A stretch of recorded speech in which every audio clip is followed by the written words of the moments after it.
সেই ইনকিলাব আবার আবাবিলের মতো আসমান থেকে ফিরে আসবে। ইনকিলাব, ইনকিলাব। 10টা 20টা 30টা 50টা আসনের জন্য ডানে বামে তাকাবেন, মনে রাখবেন বিএনপি জামাতের নেতাদের ফাঁসি কিন্তু আটকানো যায় নাই। আপনাদের বিভক্তি কিন্তু পুরো জাতিকে সর্বগ্রাসী ছোঁয়ার মধ্যে ফেলে দেবে। এবং বাংলাদেশে আমরা তাদেরকে আশ্রয় প্রশ্রয় দিয়ে যে 7 সিস্টার রয়েছে সেটাকে বাংলাদেশ থেকে, ভারত থেকে আলাদা করে দেব। এই নাটক সিনেমা থেকে আওয়ামী মুজিবের পাচাটা এসব শিল্পী কর্মীদেরকে দেশ থেকে বের করে দিয়ে ভারতে পাঠিয়ে দিতে হবে। গদির জন্য, মন্ত্রণালয়ের জন্য যারা দিল্লিকে কিবলা দিচ্ছে, এই বাংলাদেশের স্বাধীনতা তারা তৃতীয়বারের মতো বিক্রি করে দেওয়ার প্রস্তুতি নিচ্ছে। আমরা যদি নিরাপদ না থাকি, এই দেশে আমাদের শত্রুরাও নিরাপদ থাকতে পারবে না।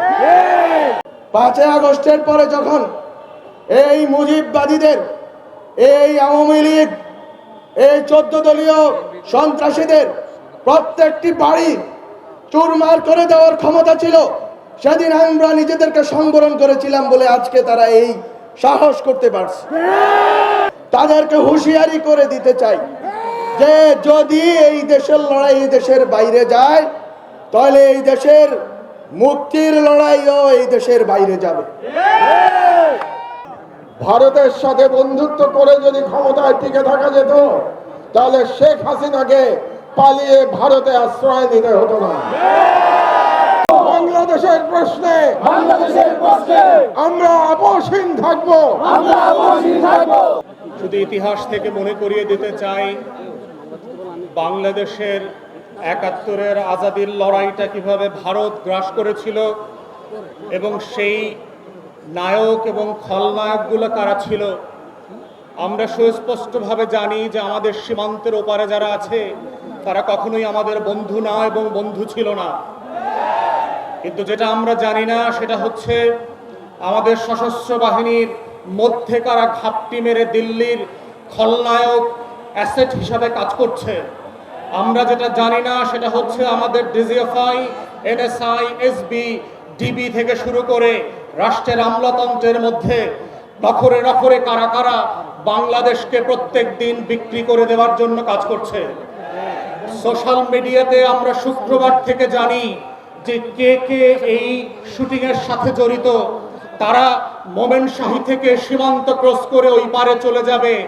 গারো পাহাড়ের এক ফিলিপ নামে ছেলের কথা বললাম, কিন্তু আমাদেরকে সোশ্যাল মিডিয়াতে জানানো হলো এই শুটার নাকি সিলেটে যাবে।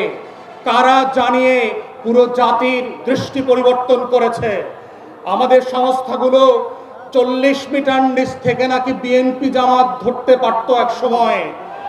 মাটির নিচ থেকে নাকি তারা মাইক্রোস্কোপ দিয়ে জাতীয় শত্রু এবং পাকিস্তানের গোলামদেরকে নাকি তারা ঘরে বের করত। তাহলে আজকের সেই মাইক্রোস্কোপগুলো কোথায়? আপনাদের 40 মিটার মাপার ফিতা কি নষ্ট হয়ে গেছে কিনা? যারা আজকে বাংলাদেশের ভিতরে বসে আমার আজাদির লড়াইকে ধ্বংস করে দিয়েছে, 71-এর পরেও আমরা দেখেছি বাংলাদেশে কিভাবে স্বাধীনতাকামী মুক্তির লড়াইয়ের সৈনিকদেরকে ব্রাশফায়ার করে 30,000 40,000 মানুষকে এই আওয়ামী মুজিববাদীরা হত্যা করেছে।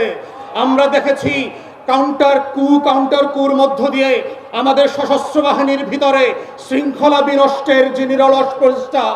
আমরা সেই সময় দেখেছি কাদের সিদ্দিকের মতো এক গোলাম রাজাকার ভারতের, তার নেতৃত্বে কাদেরিয়া বাহিনী করে সীমান্তের প্রশিক্ষণ, টাকা এবং অস্ত্র দিয়ে আমার শত শত বিডিআর জওয়ানকে হত্যা করা হয়েছে।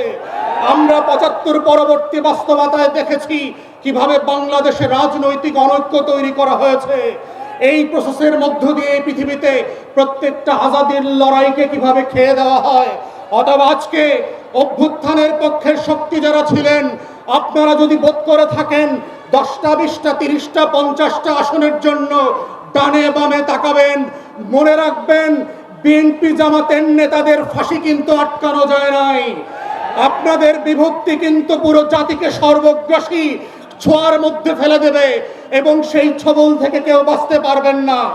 তাই আজকে ৭৫ পরবর্তী সেই বাংলাদেশের আজাদি যে হস্তক্ষেপ ছিল, আজাদি ছিনতাই হয়ে গিয়েছিল, সেই ছিনতাই হওয়ার ইতিহাস থেকে নতুন করে আবার আমাদেরকে শিখতে হবে যে বাংলাদেশের এই খলনায়করা কিভাবে প্রশাসনে ঘাপটি মেরে বসে আছে, বিভিন্ন রাজনৈতিক দলকে বিভ্রান্তির মধ্যে ফেলছে।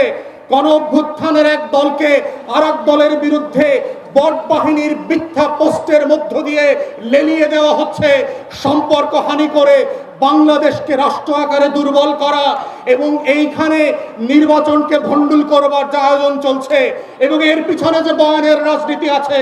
আমার 5 দশকের বুদ্ধিবেশ্যারা, আমার সাংবাদিক আর শিক্ষকরা ফেসবুকে যারা বিভিন্ন সময় সুশীলতা দেখান, তারা যেভাবে বয়ানের রাজনীতি করছেন, দিল্লির আধিপত্যবাদকে সফট পাওয়ার আকারে আমার সামনে হাজির করছেন, এইটা হচ্ছে অশনি সংকেত।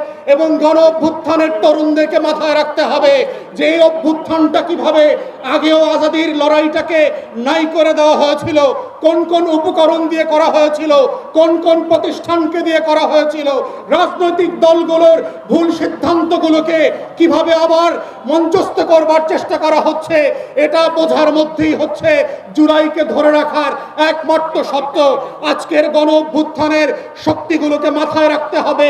শত্রু সাপেক্ষে আমার বয়ানের রাজনীতি যেমন মোকাবেলা করতে হবে, শত্রু সাপেক্ষে আজাদির লড়াইকেও হেফাজত করতে হবে। এটাই হচ্ছে আজাদি ধরে রাখার একমাত্র বাহন, এর বাইরে আর কোনো লড়াই নাই।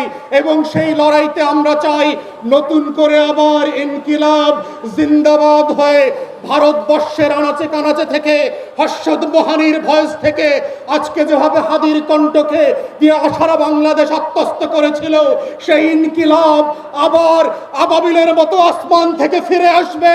ইনকিলাব ইনকিলাব ইনকিলাব ইনকিলাব ইনকিলাব ইনকিলাব। ভোট চোর আমাদের দেশে যারা অস্থিতিশীল পরিবেশ তৈরি করতে চাচ্ছে, হাদি ভাইকে যারা হত্যা করেছে, নির্বাচন যারা বানচাল করতে চাইছে, দেশের পরিবেশকে যারা অস্থিতিশীল করতে চাইছে, সীমান্ত যারা আমাদের ভাইদেরকে বোনদেরকে মেরে ঝুলিয়ে রাখে, তাদের আশ্রয় এবং প্রশ্রয়দাতা পৃষ্ঠপোষকতা দিচ্ছে ভারত। ভারতকে স্পষ্ট ভাষায় বলতে চাই, যারা আমার দেশের সার্বভৌমত্বকে বিশ্বাস করে না, যারা আমার দেশের সম্ভাবনাকে বিশ্বাস করে না, যারা ভোটাধিকারকে বিশ্বাস করে না, মানবাধিকারকে বিশ্বাস করে না, যারা এই দেশের সন্তানদেরকে বিশ্বাস করে না, আপনারা যেহেতু তাদেরকে আশ্রয় প্রশ্রয় দিচ্ছেন, কথা স্পষ্ট করে বলে দিতে চাই, ভারতের যারা সেপারেটিস্ট আছে, বাংলাদেশে আমরা তাদেরকে আশ্রয় প্রশ্রয় দিয়ে যে 7 সিস্টার রয়েছে সেটাকে বাংলাদেশ থেকে, ভারত থেকে আলাদা করে দেব। এই হাসিনার পৃষ্ঠপোষক স্পষ্ট ভাষায়, দিনের আলোর মতো স্পষ্ট স্বচ্ছ, তাদেরকে ভারত অর্থ দিয়ে, তাদেরকে অস্ত্র দিয়ে, ট্রেনিং দিয়ে বাংলাদেশের বিরুদ্ধে তাদেরকে দাঁড় করিয়ে দিচ্ছে। আমাদের ভারতের বিরুদ্ধে একটি পার্শ্ববর্তী দেশ বলার কোনো সুযোগ নাই। আপনার জবানে স্পষ্ট করতে হবে, এই বাংলাদেশকে ভারত একটা ফিলিস্তিন বানাইতে চায়। আমাদেরকে সবাইকে ঐক্যবদ্ধ হতে হবে। ক্ষমতার জন্য, গদির জন্য, মন্ত্রণালয়ের জন্য যারা দিল্লিকে কিবলা দিচ্ছে, এই বাংলাদেশের স্বাধীনতা তারা তৃতীয়বারের মতো বিক্রি করে দেওয়ার প্রস্তুতি নিচ্ছে।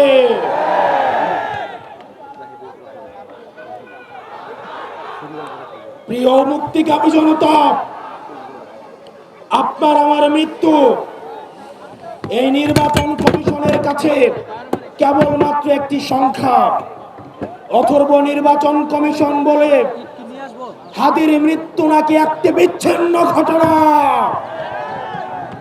এই স্পাইনলেস মেরুদণ্ডবিহীন ইলেকশন কমিশনার, আমরা এমন একটি বিচ্ছিন্ন ঘটনা তোমার সাথে যেন ঘটে সেটির অপেক্ষায় থাকলাম। ইলেকশন কমিশনার কাদের প্রেসক্রিপশনে নিয়োজিত, কারা তাকে নিয়োগ করেছে? এরকম ইলেকশন কমিশন আজকে যদি চলে যায়, যে লাইন ধরবে ইলেকশন কমিশন হওয়ার জন্য শাহবাগ থেকে শহীদ মিনার পর্যন্ত যোগ্য ইলেকশন কমিশনার খুঁজে পাওয়া যাবে। কিন্তু আমার ভাই হাদি যে অনন্তকালের উদ্দেশ্যে যাত্রা করেছে, আমার ভাই হাদিকে আর খুঁজে পাওয়া যাবে না। প্রিয় মুক্তিকামী সংগ্রামী জনতা, আপনারা জানেন আমাদের দেশের এক শ্রেণীর আওয়ামী লীগ রয়েছে, তারা শিক্ষক পরিচয়ে বিশ্ববিদ্যালয়গুলোতে কার্যক্রম পরিচালনা করে। যারা টকশোজীবী নামে হচ্ছে টেলিভিশনগুলোতে হত্যার বৈধতা উৎপাদন করে, যারা নাট্যকর্মী পরিচয়ে, যারা নাটক সিনেমাতে আমাদের মতো সংগ্রামী মানুষের মৃত্যুর বৈধতা উৎপাদন করে, এই বিশ্ববিদ্যালয়ে নীল দলের যে 5টা শিক্ষকরা রয়েছে তাদেরকে ধরে ধরে এই বিশ্ববিদ্যালয় থেকে বের করে দিতে হবে। এই নাটক সিনেমা থেকে আওয়ামী মুজিবের 5টা এসব শিল্পী কর্মীদেরকে দেশ থেকে বের করে দিয়ে ভারতে পাঠিয়ে দিতে হবে। টকশোজীবীদের উদ্দেশ্যে এই ভারতীয় আধিপত্যের বৈধতা উৎপাদন যারা করছে, যেসব টকশোজীবীরা, আপনাদের তাদের এই ফেসিস্টদের মানবাধিকারে আপনারা যারা বিশ্বাস করেন, তারা মুসলিমের মানবাধিকারে বিশ্বাস করে না। আর দিন শেষে আজকে এই বেদিতে আপনারা যারা বসেছেন আর যারা আসেন নাই, আপনাদের দুইজনকেই বলি, ক্ষমতার লোভে অন্ধ হয়েন না। আজকে যদি আমার বুকে গুলি লাগে, আমি জানি এই ধরনের একটা প্রোগ্রাম হবে, এসে বক্তৃতা দিবেন, তারপর চলে গিয়ে আবার হচ্ছে সিট নিয়ে নেগোসিয়েশন করবেন। অনেক দল রয়েছে, যেহেতু আরপিও সংশোধন হয়েছে, এখন অন্য দলের মার্কায় নির্বাচন করতে পারবে না বলে নিজের দলের মার্কা বিলীন করে দেওয়ার জন্য তারা রেডি হয়ে আছে। এগুলো দিয়ে জাতীয় ঐক্য হয় না। এসব জাতীয় ঐক্য, এগুলো মেকি। আমাদের হাদি ভাইয়ের রক্ত এই জাতীয় ঐক্যের আঠা হয়ে আসুক, সেটা আমরা চাইনি। আপনারা যদি দেশের প্রশ্নে, সার্বভৌমত্বের প্রশ্নে, বাংলাদেশের প্রশ্নে দলীয় স্বার্থের ঊর্ধ্বে উঠে আমরা 1 আগস্ট, আমরা 3 আগস্ট 2024 সালে এই শহীদ মিনারের বেদিতে দাঁড়িয়ে যেভাবে আমরা ফেসিবাদের বিলোপ এবং নতুন রাষ্ট্র ব্যবস্থা বিনির্মাণের যে 1 দফা দাবি দিয়েছিলাম, আমাদের সেদিনের মতো আবার ঐক্যবদ্ধ হতে হবে।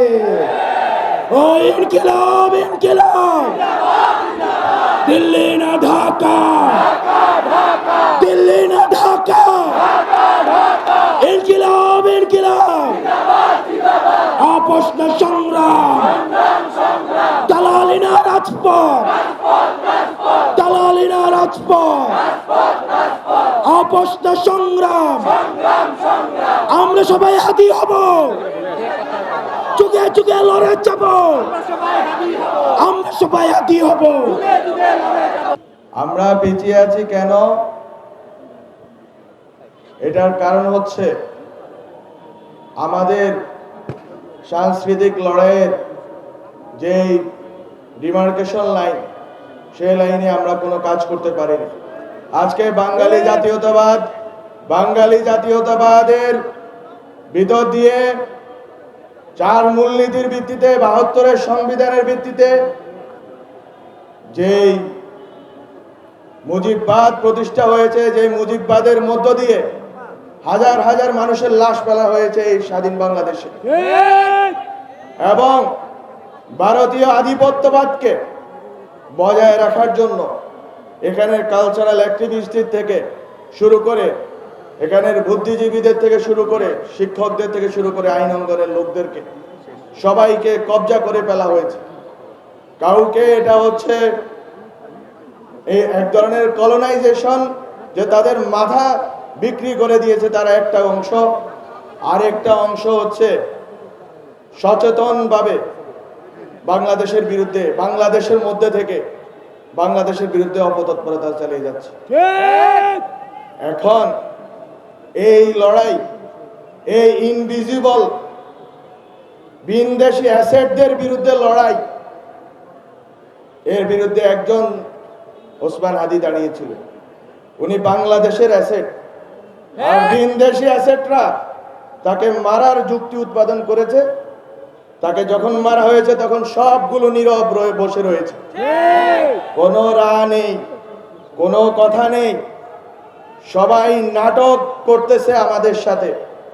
আমরা যখন আমাদের হাতে এই দেশের 5 আগস্টের পরে যখন এই মুজিববাদীদের, এই আওয়ামী লীগ, এই 14 দলীয় সন্ত্রাসীদের প্রত্যেকটি বাড়ি চুরমার করে দেওয়ার ক্ষমতা ছিল, সেদিন আমরা নিজেদেরকে সংবরণ করেছিলাম বলে আজকে তারা এই সাহস করতে পারছে। আমরা ক্ষমা করে যদি ভুল করে থাকি তাহলে আমরা প্রতিজ্ঞা নিব যে আমরা আর ক্ষমা করব না।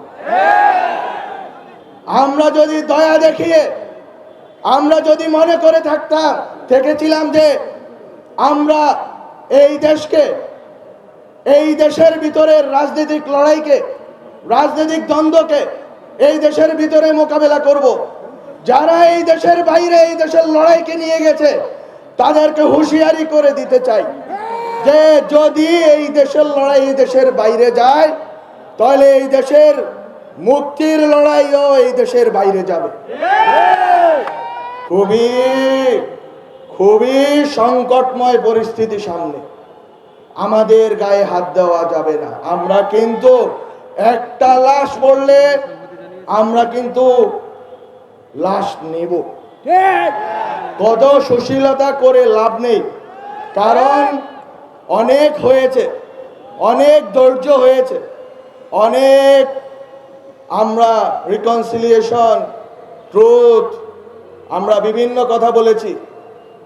আমরা বলেছি যে আইসিটি ট্রাইব্যুনালে স্বচ্ছ প্রক্রিয়াতে আপনারা বিচার করুন, বিচার চলমান আছে, তো বিচারের বদলে আজকে বিচার চলমান আছে একদিকে, আর একদিকে এই আইনের পাকপোকর গলিয়ে এই দেশ থেকে বেরিয়ে ভারতে আশ্রয় নেবেন, ভারত থেকে আপনারা বাংলাদেশে সন্ত্রাস করার উস্কানি দিবেন এবং সন্ত্রাস চালাবেন, আমার ভাইয়ের উপর গুলি চালাবেন।